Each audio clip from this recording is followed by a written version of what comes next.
ना लगेला, अच्छा ना लगेला। यही से आप लोग उठ के जाता नहीं, आप लोग बैठ जाइए, बहुत अच्छा जा। अबे चंदन भैया बानी, राहुल भैया बानी, हमार तो गाना आप लोग सुन लेनी। प्लीज आप लोग से रिक्वेस्ट बाकी आप लोग बैठ जाए, चाची लोग बैठी गए, मौसी के बैठ जाइए लोग, बैठ शिल्पिया आए लोग, बैठ शिल्पिया आए लोग देखाई। अरे जब हम गाना जो जवन रहुआ लोग गाना सुने नी, एगो दूगो गा दे, ऐसा बात नहीं खे। तनी सा लहर देखा था तभी लोग बूझी कि हाँ हुए शिल्पी का डुप्लीकेट बड़ी का कि बार दिल के सुकून कैदा कि 24 घंटा घूंघट में, अरे अम्मा जी हमरा हबना ना त काल भले कब लोग शिल्पिया हई गाना गले से उहे नु गले रहे, तब पछताई लो कही लो कैसे हमनी के तो चलिए नहीं जा कि एक बार दिल के सुकून कैदा। पुजारी हो गई, रूप के दुनिया पुजारी हो गई। एक बात का कहे बा सॉरी नैन छुरी से कटारी हो गई, रूप के दुनिया पुजारी हो गई। शिल्पी जी आपके स्वागत करे खातिर ख्वासपुर में नरमुंडा स्वामी पैदल आवे खातिर तैयारी हो गई। आइए हमारी छोटी बहन के सम्मान, बहन तो मैं किसी को बनाता नहीं, गुंडा हो, लेकिन बहन के सम्मान है, सम्मान करता हूँ। माताएं बहन हमारी बैठी हैं, फिल्म हम गुंडा के रोल करी ले, असल में आप सबके बेटा हैं, भाई हैं। मुंह से कोनो गलती शब्द निकल जाए तो क्षमा करब। कहना है मित्रों कि शुभवानी लाभवानी नरमुंडा वानी। आइए शिल्पी राजी आप सब हेलो सबसे पहले जितना भी लोग जब इतना बढ़िया लाइन लगावल बा, चाची लोग, दीदी लोग बैठल बा, भौजी लोग बैठल बा, मौसी लोग बैठल बा, है ने भैया लोग बैठल बा, और बड़ी हम सौभाग्यशाली बानी कि इतना हमरा खातिर पूजनीय हम बोला। आप लोग से सीखे नहीं, गोलू भैया से, चंदन भैया से, राहुल भैया से। हम उतना अच्छा ना गाइला, लेकिन आप लोग इतना तारीफ कर देनी कि सोचे नहीं कि तारीफ ना हो भैया।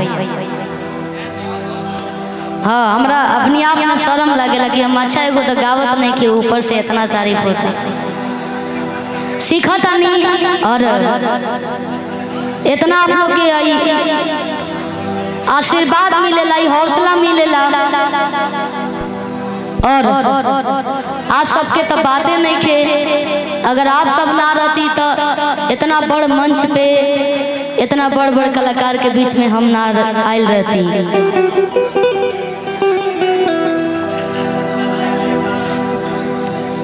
और बड़ा अच्छा लागता कि पूरा गांव के लोग केहू ऐसा ना हो कि प्रोग्राम के देखे ना आए हो। थोड़ा गांव से दूर भी होता, लेकिन बाबा के स्थान पर, बाबा के नाम पर हम परसों मुंबई रहनी 10 दिन से, लेकिन प्रोग्राम के डेट पता चलल कि गंगा माई के ज्यादा आजादी हो गई बा, पानी चारों तरफ बढ़ गई बा, तो प्रोग्राम के डेट बढ़ावल गई। और आज के डेट हमनी के बुला गई बा, ये नहीं है कि हमनी के सनी भैया के एक बार काला पे आ जाए। सनी भैया, सनी बाबू आप आ जाएंगे, और राम बाबू भैया कलाकारों के दिल में रहने वाले राम बाबू भैया आप आ जाएंगे, और शिल्पी राज जी का अपने हाथों से सम्मानित करेंगे। सब कलाकारों को स्नेह प्यार देंगे भैया। आप हाँ कलकत्ता में हमने के 7 तारीख के रहने जा, रउआ लोग ना रह तो हमने के कहाँ पहुँच पावल जाए, रउआ लोग हमने के कहाँ पहुँचा देने जा। बहुत बहुत धन्यवाद। इतना सुंदर मंच पे इतना सुंदर लोग के बीच में बुलावे खातिर लाख लाख धन्यवाद। ऐसा ही गार्जियन लोग के आशीर्वाद बनल रहेला तो लड़का कहीं जी खा ले लो। सब लंबाऊ भैया हम हो गुंडा हैं। ई सब आशीर्वाद बा यहाँ लोग के। हम तो शायद कई साल से होला का, कई साल से होला और ये साल हमरा के बुलावल गइल बा, हमरा बहुत खुशी होता। आई देखी बहुत सारा आशीर्वाद, बहुत सारा प्यार राम बाबू भैया जी की तरफ से ढेर कहना मित्रों कि मैं गायक नहीं गुंडा हूँ, राम बाबू भैया मैं मांगता नहीं छीनता हूँ। यहाँ के 7 तारीख के कलकत्ता में भी प्रोग्राम करैले रहनी, ओहू जब बड़ा सुंदर पंडाल रहे, पंडाल वैसा हमनी के देख लेना रहनी, जब तो जीवन के शुरुआत होता। कलकत्ता से आइल बनी यहाँ के हमनी के आशीर्वाद देवे खातिर इतना सबके आप सबके बीच में बहुत अच्छा लगा। बहुत बहुत धन्यवाद। ऐसे ही जहाँ कार्यक्रम होके आप आई, कलकत्ता रही चाहे और कहीं रही। एक बार राम बाबू भैया खातिर, सनी बाबू खातिर, आप पूरा कमेटी खातिर जोरदार ताली बजा कर स्वागत करिए आप लोग कि हर एक साल ख्वासपुर की धरती पर एक से बढ़कर एक कलाकार आके आप सबके रात भर मनोरंजन कराएं। बोले कृतार्थ बाबा की, बोली गंगा मैया की। हे गंगा मैया, आग्रह करूंगा कि अगली बार हमारे भाइयों को कष्ट न देना। यह प्रोग्राम 16 को होना था तो 26 को हुआ है। गंगा मैया पर साल से दया दृष्टि बरसाए रखे। और हम कह दे कि वो मेरा भय लेते इतना लोग ना आइल, दशहरा के प्रोग्राम चलत रहे तो हम कहनी जौन होला तो बहुत सुंदर होला। जौन भी कार्य अगर टल जाओ समय से, डेट से दूसरा डेट पर चल जाओ तो उससे शुभ घड़ी होला।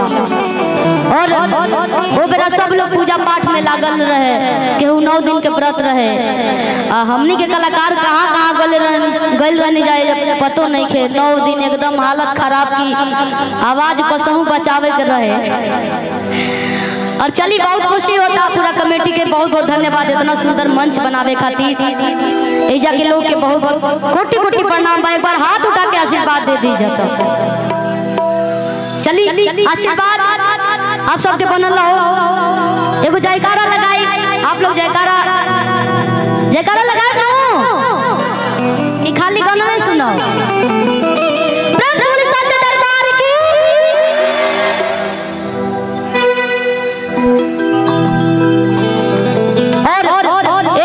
बाबा के स्थान पे आयल बनी, हम हाथ जोड़ के प्रार्थना करतनी कि बाबा हमहू के अपन आशीर्वाद दी कि हमहू अपन गायकी के क्षेत्र में आगे की तरफ बढ़ी और यही सब लोग के प्यार पाई, सब लोग के आशीर्वाद पाई। प्यार पावल एगो बड़ बात होला, एगो ओकरा से बड़ बात होला जब आशीर्वाद मिलेला। तो प्यार आशीर्वाद दोनों बनल रहो। अगर गावत घड़ी कोनो गलती हो जाई छोट बच्ची समझ के माफ कर, काहे से कि हम आप सबके अपना घर के गार्जियन समझे नहीं और आप लोग वही तरह हमरा के प्यारे देनी। एगो भक्त माई के दरबार में गई, बड़े माई से कहत रहे कैसे इतना कचकचवा भीड़ लागल बा।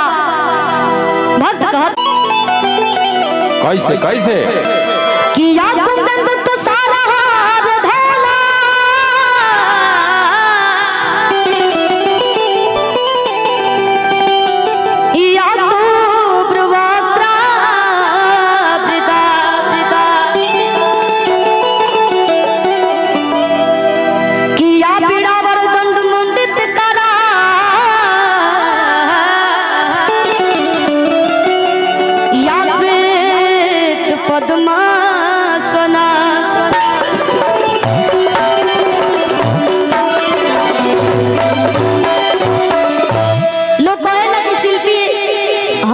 सोचत होई कहत नहीं कि सुन ले कि शिल्पी एक ही मंत्र हर मंच पे बोले ली। ये हम बड़ा मेहनत से सीख ले पानी। जब स्कूल में रैली उली जाला तो वो संगीत के मास्टर आयल रहनी एक बार। तो पहली बार जब संस्कृत आ इंग्लिश का बोल गणित पढ़ावल जात रहे तो हम अपना छत पे ऊपर भाग जाए गाना गावे खातिर। जब मास्टर जी पढ़ाई तो हम ध्यान न देनी पढ़ाई पर। 4-5 से जब 4-5 में रहनी तबे से हम गाना गावल चालू कर दिले बनी। तो वो लोग पढ़ाई लो हमरा समझ में ना आई। एगो और सखी रही, उनका नाम रहे बबली। उ नाचे या हम गाई, ऊपर चल जाए छत पे। तो जब संगीत मास्टर देहनी बोले के, तो हम बड़ा 10 दिन ले हमें मंत्र के हम रटनी, तब जाके आई। तब से हम बोले लगे नी। हारमोनियम देखनी गोलू भैया, तो हम दौड़ के रूम में चल गए कि हम बजाए हारमोनियम। पहले लगनी बजावे तो हम कि जौन गावत नहीं तो निकली धुन, तब पता चलल कि सीखल जाला, तब न पता चलेला कि कौन रीड कब दबेला। सब बड़ा मेहनत लागल।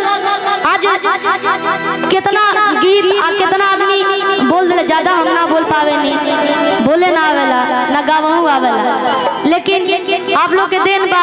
आप लोग इतना ज्यादा मंच देनी, इतना ज्यादा प्यार देनी, यही से हमें मंत्र के हर मंच पे गावे नी। आ एगो गीत भी गावे। कौन गीत? बात कैसे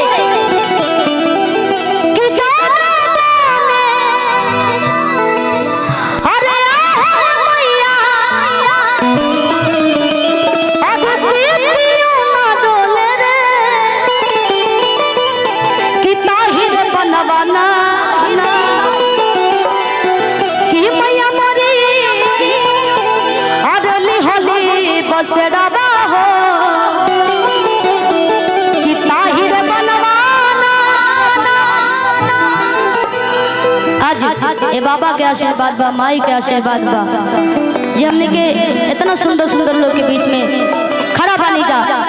चली चालू करे के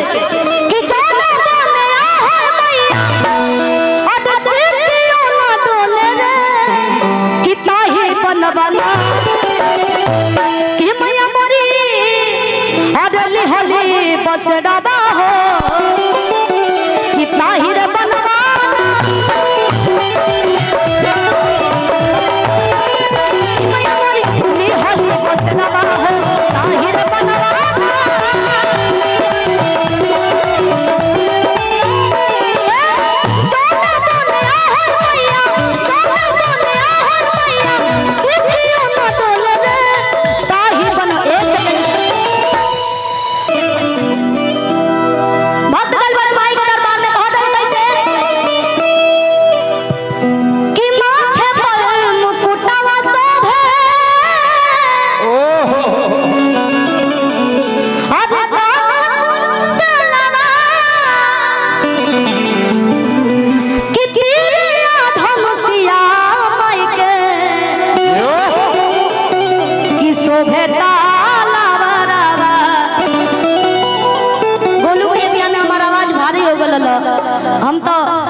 जाके हो जा, खाली हाजिरी लगा देम तो हम चल जाई। कहे बात की माथे पर मुकुटवा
रवि भैया की तरफ से है ढेर सारा आशीर्वाद, गोलू राम बाबू भैया की तरफ से, चंदन भैया की तरफ से, गोलू भैया की तरफ से, जब कलाकार की तरफ से पैसा मिले लगा हो भैया, मैं पैसा लुटा देने, बहुत बहुत धन्यवाद। कि मैया मोरे नी हो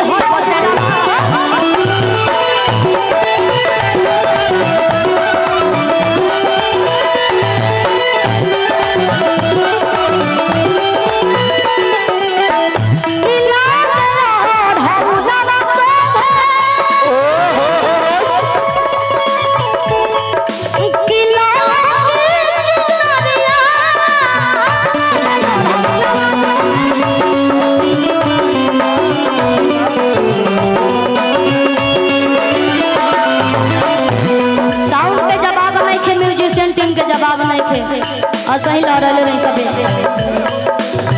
कि लाल रंग मुहावर में लगली चुनर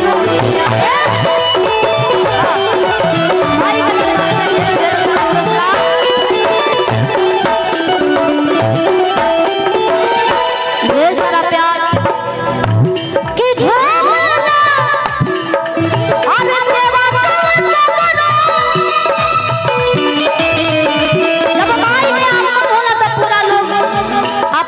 छोड़ के माई के भक्ति में लग जाला।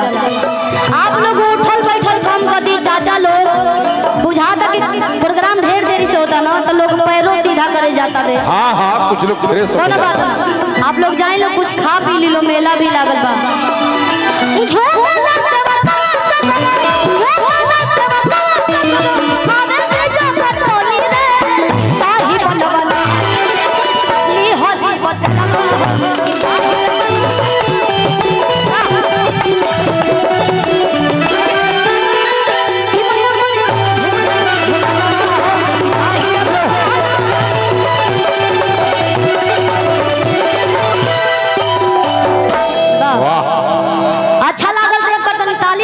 कर दी जाता। बोले कीर्तनाथ बाबा की। बाबू आओ, समय ज्यादा नहीं है।